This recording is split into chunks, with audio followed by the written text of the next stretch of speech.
Hey everybody, welcome back to another night of Walk It Out. My name's Gretchen Cannon. I am the community pastor at Grace Church here in Choctaw, and I have a very special guest that's going to open our new series on the Eastern Oklahoma County Resource Center, and this is Rick.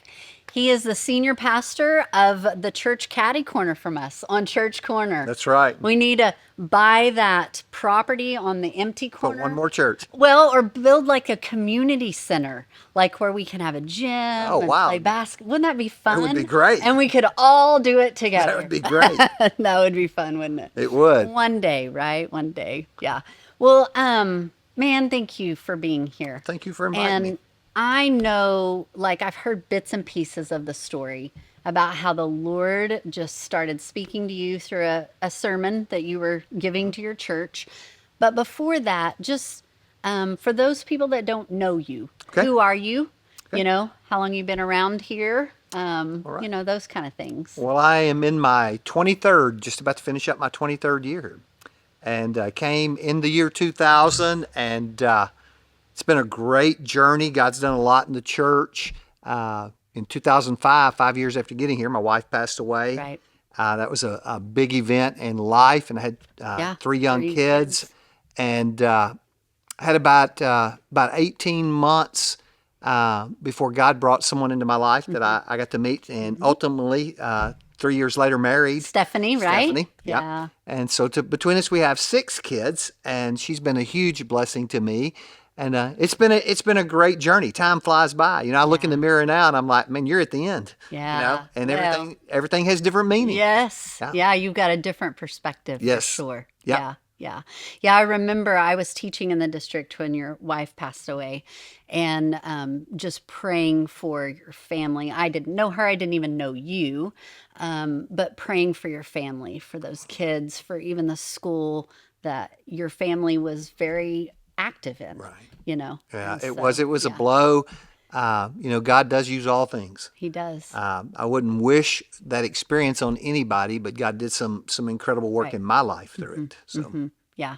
And I love one of the things, and I know we're going to talk about the Resource Center, but one of the things that I have seen people get blessed over and over that came out of that was the program Grief Share oh right, that you right. guys started at Choctaw Road. So, like, if you know of someone that is dealing with grief or that happens to later, they have a great program. And Linda is amazing. Jerry and Linda Lober. Yeah, Yeah. yeah, who coordinate it, and it's a great program.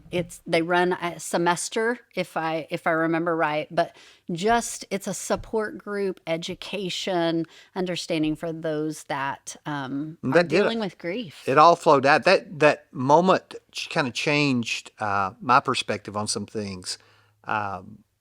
You know, I would have said before that my view of someone who struggled with a substance was that maybe they were a weaker person. But in the midst of all that, if I had thought a substance would have helped me, Yeah, you would have done it. I'd have done it in a heartbeat. And so understanding that when we came out, became burdened that the church is constantly sending people somewhere else. We tell them Jesus is the answer, and then but you need to go But somewhere you need else. to go here, Yeah. not to us. And so we started a number of support groups: Grief Share, Divorce Care, Celebrate Recovery. That we hired a counselor. We actually have a counselor on retainer for our church. And if you're a member of the church, we open up free counseling services, a limited number of them, but free counseling services to be what we tell people Yeah. we are. Right. And this kind of, I guess, was one of the things that flowed out of that. It was a little bit longer term than some of those other things. And some of the things we couldn't do well. We Celebrate Recovery ate our lunch. It's just a big program. It is. And exhausted our workers. We did it for a season. And then we have support groups that meet for different issues, but we don't technically do Celebrate Yeah. Recovery anymore. Yeah, yeah.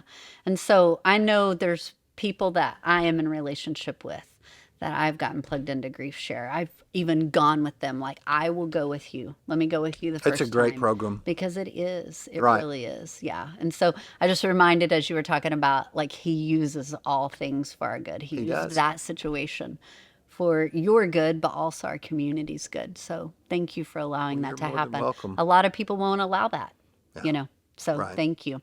But what I want to visit about in particular is about how this Eastern Oklahoma County Resource Center got started. And so one of the things as Grace Church, we switched buildings in May of 2012. Mm-hmm. And Carol Modisette and I were talking the other day, 2014 was the year she could Mm-hmm. remember when all this got started. But like we as a church body from the beginning, like 1999, we prayed into something like this. Oh, wow. And we didn't even know, like, not, yes, a place to be able to offer people food, but assistance, and not a handout, but a hand up. Right. In getting them to be able to have the resources they need Right.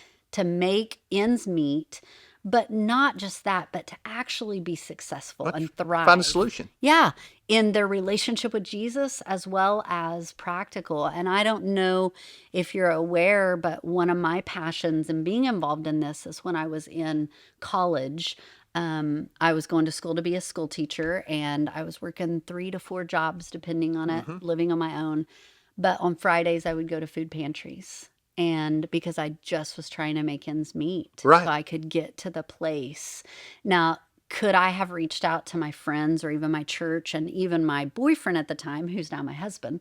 Yes, but like there's so much shame that can come with that. Right. And so that's one of my other hearts in this, is to bring such awareness that we can silence shame in people's lives. Right. To Treat them be with able to- dignity. Yes. Respect. Yeah. And had I made mistakes? Well, yeah, I was 19 and 20, but it wasn't like I didn't need to own my mistakes. I had done a lot of things right. I was working, I was going to school, active, working in my relationship, growing it with Jesus, but I struggled financially, And so knowing that people can be in those situations and all they need is hope, and Right. Jesus is the hope. Right. So tell us about like that sermon and that question and So, like what the Lord did in your heart in it. we were in a series about defining who we were. Out of that came our DNA, Connect, Reach, Build, and Care. But we asked the question, other than the people who attend here, if a natural disaster wiped the church off the face of the earth, who would care other than the people who could show up every week? In other words, who's going to miss you? Yeah. Who's going to grieve the fact that something significant was gone from their life?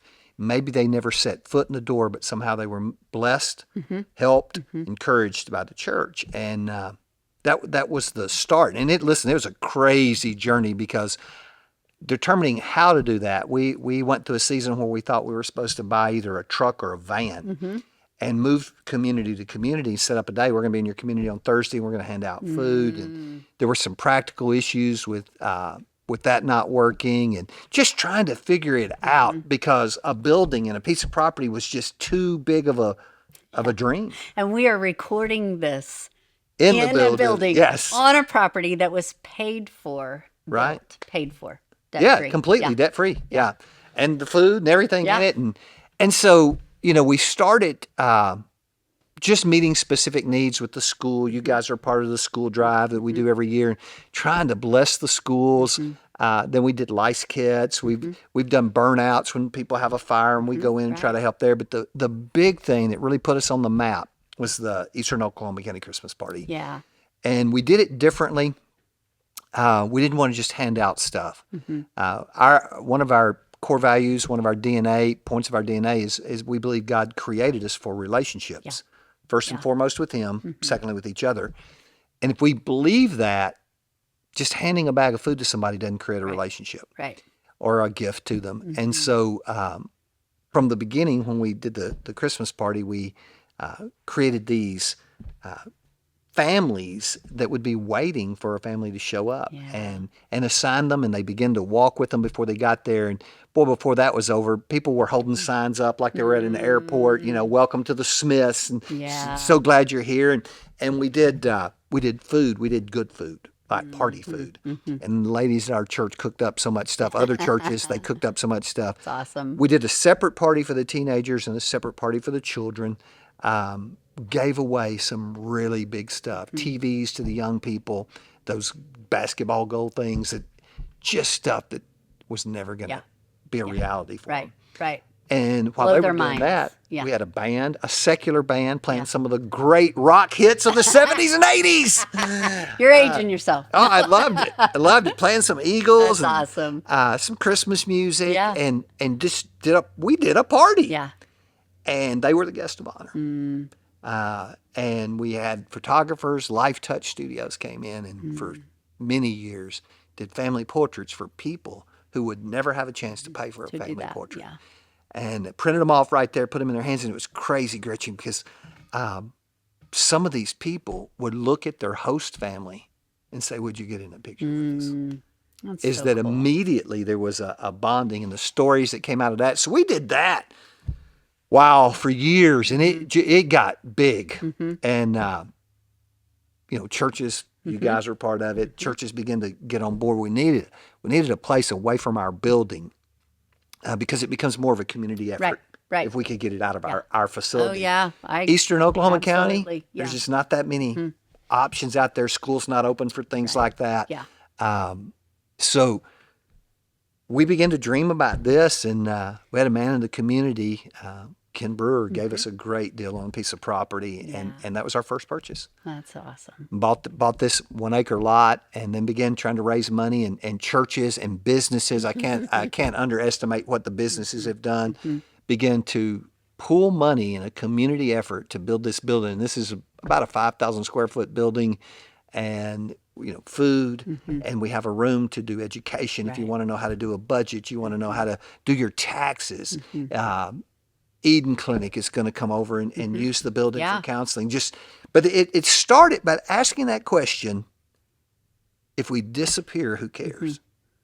Other than the ones directly benefiting, and trying to answer that in a tangible way. Did you think on that question, like when the Lord was dropping the series into your heart, and you began to hear that question before you proposed it out loud, to your body? Did you know it was going to lead to something like Absolutely not. Yeah. No way. Yeah. No way. And the people that are involved in it, I didn't even know some of them. Yeah. Right? And so, no, I had no idea what God was going to do with it. Yeah. I know I had heard that what happened after that is you guys scheduled a meeting to see who was interested. And there were like 8 or 10 people that showed up or something to come and just say, yes, I want to know more, I want to be a part, or whatever. And so in all of that, did you, did the confidence rise of the people in God's faithfulness? Or when did you see that really start leaping in the confidence? Wow, that's a hard question to answer. Everything to me spiritually cycles. Mountains, valleys, mountains, valleys. And we teach our people that it should always be, we call it a ramp on an incline, that you may be above the line or below the line, but every time you're moving, you're growing. It's our plan of discipleship for our people. That this was a lot like that. I think there were seasons of discouragement. Oh, I could only imagine. Yeah. And then there were seasons of elation. One of the crazy memories that I will always have is what happened in the pandemic. The number of people who called us and said, here's my stimulus check, give it away. Or who can I give it to? And then we got to Christmas. And because a lot of churches still weren't back to full, and we didn't have enough food. Right. And we put the word out, hey, we need food. And it was unreal what happened. We had a guy write a $10,000 check. That's awesome. Because he just was behind what we're doing. And there were multitudes of people who did stuff. It was amazing. And because you guys, whoever it was, whether it was you or the board or whoever, communicated the need. Like if the need isn't communicated, you don't know, he wouldn't have known to do that, right? Right. Right. Right. And so I remember even during the pandemic, before we got to Christmas, We were giving away COVID boxes for Right. like 12 weeks or Right. something, 40 of them. Moving around at the People, different yeah, churches. Yeah. yeah. People would pull up and you'd take their box and put it in their vehicle, Right. Drive-through and service. yeah. I mean, think about the hope that brought people. Right. And the more churches that got involved in that, the more the word got out, and there were people then that were able to give into it, Right. and to make it what it was. I think one of the things you're kind of touching on for me is the stereotype. Yeah. Over these years that we've done this, there's no telling how many people have been touched in one way or another. I can probably count, maybe on one hand, the number of people who've ever said a crossword or expected more, or Like that had entitlement attitude. Yeah. yeah. But boy, I've seen some grandmas raising grandkids break down and cry. Yeah. And you will. Yeah. When that moment hits, it moves you. Right. Or guys in the oil field Mm-hmm. that had great paying jobs and then they're just gone. Right. And men who've worked hard who deal with that guilt and shame Right. and show up, and then God would hook them up with somebody. Oh, it's amazing, who had a similar background Mm-hmm. and could talk the language of The oil field or the farming industry Yeah. or whatever. Yeah. yeah, and create a bond there. So, it's been an exciting, crazy journey. It's hard to believe it's been that long, but you kind of live in the moment, right? You look around and go, wow, this is where we are. But yeah, it's been a crazy up and down thing. Yeah. So let's talk through, like, as you're talking about these stories and these testimonies that bring hope, that connection and that understanding, like between the people that the Lord knits their hearts together. How did you, like, that's the faithfulness of the Lord, is it not? Right. How did you see the leadership of the organization change and grow and evolve? And I know, like, Carol Modissette's the president. I know This place wouldn't be here without Carol. I'm telling you guys, it wouldn't be here without Carol. Exactly. But there's also people on the board, like you guys were determined. It won't just be Choctaw Road Baptist people, Right. church Right. people on the board. Right. Like, It how won't even did just you be church see- people, Right. right? Right. So Yeah. let's talk about how the Lord involved as you start to Okay. begin to see his faithfulness. So, one of the things we wanted to do, because everybody has a bad story to remember, is we wanted to maintain a majority membership from our church to preserve the integrity Of who you are. Yes, of why this was created, because everybody's got stories of we started it this way, so-and-so got voted out, it completely changed directions. And Right. so that was written into our bylaws and constitution. But other than that, I mean, that's a 5941 thing, Right. is that we started going out to churches, and then it was just if you have a heart. And so we have some of the greatest people in the world who have no involvement with the church at all. Right. And some contributors that have no involvement with the church at all. Truly community effort. But our bind between your church and our church, the Methodist Church, Right. the Nazarene Church, Right. Yeah. those 4 churches have been in it together for a while. And we get to know each other. And I know the Nazarene Church is doing some stuff we don't do. You guys have the HIA Right. Finding program, Hope. Finding Hope, Yep. that we can refer people to. So it really did become more kingdom oriented from a church perspective. And, I'll probably make somebody mad, but I'm used to doing that, so it's okay. Me too. So we're in the same camp. The weirdest people on earth are pastors. Yeah. They're the most insecure. They're jealous, Competitive. competitive. They can't work together, and it's the furthest thing from kingdom ideology. Yeah. And we understood quickly we got to get it out of our building to make this a true community effort, because there's a stigma of, well, is this benefiting your church? We told everybody, this, when you hook up with a family and you meet them, they're yours. Right. Invite them to your church. Your church. Invite them Yes. to things what's going on. Yeah, Absolutely. that's yours to yeah. cultivate, your ground. Yeah. And you cultivate it and sow it. And, there's just a lot of people out there, but watching that come together. And then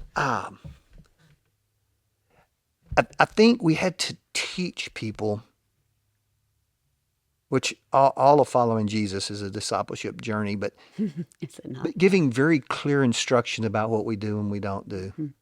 Mhm. The Christmas party, this is not a judgment time. Right.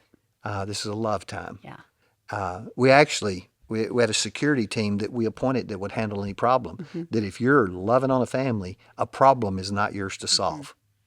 You're just here to love. Yeah. That if we have a problem, we have people appointed that will, they're problem solvers. Trying to set our people free to do nothing but pour into and love, and that becomes almost addictive to them. Here's what we'd hear. This was my Christmas. Getting to come up here and do this with the family, because I go home to my everything at my house. Yeah. My 87-inch TV, my air-conditioned seats in my car, everything. Well, if you can dream about it, an American can get it. That's right. And to talk to somebody who lived in a place with no electricity, no running water, Yeah. and you go, that's still out there? Yes, Yes, it is still out there. It is. Yeah. Who don't want to lose their kids. Right. So then we don't talk about it. We don't make it aware because somebody will come in, and I understand how all that works. But trying to once you plugged into that and you see the tears flow, and it does something to you. And navigating that, yeah, Yeah. it's good. So yeah, it's again, it's way more than I would ever thought it would have been. Yeah. Well, and Jesus came. He didn't come and preach the gospel. He came and preached the gospel of the kingdom. Yes, the kingdom. Did he not? Yes. Yeah. And so that's what you're talking about. And I love what you're talking about. So I have my youngest is 12, and he is my adopted son, but he is my grandson of my oldest son who was adopted. Okay. How about that? Okay. So I adopted a student that I had in school who's now almost 32, and he had a son, and he is now my son. There you go. And so, an American family. My two in between are the biological ones. I'm assuming you've told that story on here. I haven't. You should. I should. Yes. Well, but my oldest son is serving lifetime sentences in prison now, but he was homeless on the street. And like as a parent, you want to do anything and everything, right? Right. And so my youngest knows this. He knows that his biological dad was homeless on the street. He knows he is in prison for life. Those types of things. And my youngest has been with us since he's 4 months old. He doesn't really know anything different. You're his mama. Yeah. Oh, yeah. And his brothers are his brothers, And but he sent me a text the other day, and he said, "Mom, my friend," and he named the friend, is probably going to be homeless. Can we help him? And I was like, wow, because the compassion and probably that processing of like, I know like my dad was in that position, right? He knows my story of going to food pantries when I was in college, but also like his compassion for his friend and for his family. And he knows about the resource center. Like he volunteers at packing school supplies. In the summer, they'll be up here with me when I'm doing the advisor. Will they sit in the room with me? No, but they'll help families carry their groceries to cars. They'll help them. Oh, you want the cereal? Let me grab it for you. And they'll sack it. Why? Because like they need to see how the kingdom, the churches, Jesus people partner together to meet needs in the practical as well as the spiritual. They'll probably lay hands on people and pray for people, knowing my children. But for him to have that compassion, it truly is the gospel of the kingdom.